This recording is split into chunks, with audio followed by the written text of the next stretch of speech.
Pa idemo na detaljnu priču nakon introa.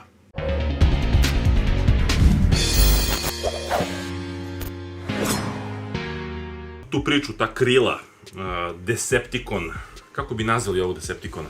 Pošto se kućište zove Torque, a Decepticon, Torcepticon.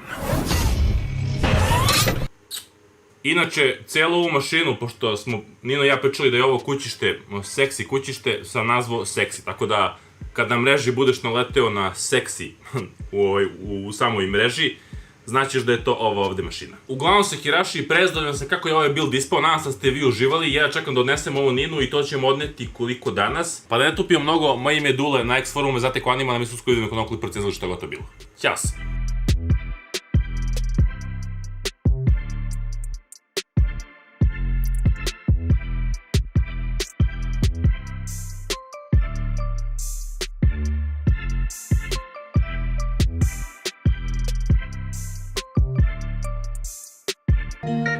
Oki se Hirashi, Nino me je kontaktirao putem Instagrama, ja mislim. Nekako smo završili na Viberu i dogovorili smo se da mu ja sklopim na računar. Sada, on je trebao da bude danas prisutan ovde, međutim objasnio mi je da mora bude kod kuće, ima neku porodičnu situaciju, da ne ulazimo sad u detalje. Ali suština je da čovjek na svaki 10 godina napravi svoj upgrade, odnosno upgradeuje računar. Trenutno ima neki FX procesor na 990 chipsetu AMD-ovom, dakle baš stara konfiguracija i to njemu završava posao, čovjek se bavi i ozbiljnim dizajnom i programiranjem i sto nekih stvari radi i između ostalog i hardcore gamer i zaljubio se u ovo ovde kućište, u pitanju je Antec Torque, kolosalno kućište, pa idemo po redu da predstavimo sve komponente i da se bacimo na sklapanje ovog epskog builda.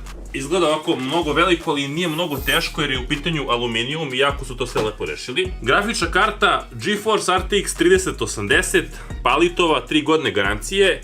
I hteo bih da iskoristim ovu priliku da pozdravimo ekipu iz Exceeda. Veliko srce za vas, drugari. Zašto da ih pozdravimo? Ljudi su dali super cene, bukvalno beton cene za komponente. Inače, generalno gledano su im smešne cene i obično kada tražite nešto da prođete što jeftinije, naći ćete kod njih, a imaju sve u ponudi. Sada, neke stvari smo i mi uleteli i da kopa, ne planira da majnuje i slično, to neće biti nikakva problematika. A GDDR6X čipovi trpe sve do 120 stepeni, bukvalno mogu da rade na toj temperaturi, ali poželjno da budu ispod 110. Ono gde sam sebe oduševio je, opet ponavljam, to kabliranje, baš sam vodio računa i način na koji sam rešio antenu, a zalepio sam je ovde duplofanom, odnosno duplom sam lepljom trakom i jednostavno kućište je aluminijumsko i nije moglo da se zalepi sa magnetom, ali našao sam savršenu antenu i nekako je to upalo ovde jako lepo i izbegli smo staklo u potpunosti, tako da Nino možeš da spuštaš i da stavljaš ovde ovakvu antenu, a upravo sam otkrio još jedan feature da nisam ni planirao. Dođi vamo, kocka, dođi vamo. Spustim ovako antenu, gledaj sada. Stalak za slušalice, drugari. Nema dalje. Ovo je ispalo vrhunski. Uglavnom, temperature grafične karte su jako dobre, temperature procesora jako dobre, mašina je poprilično tiha, dosta tome kumuje i ovo FSP napajanje koji ima hibridni mod rada ventilatora, neće paliti ventilator u nekih 350 W koliko se sećam. U prevodu, ček da vidim da li sad okreće ventilator.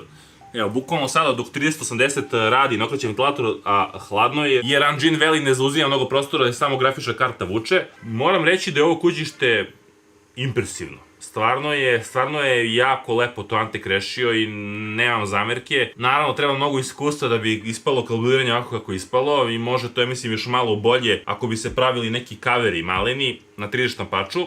Sada, što se tiče položaja za hard diskove, ovde u ovom donjem delu ima mnogo prostora za stakovanje hard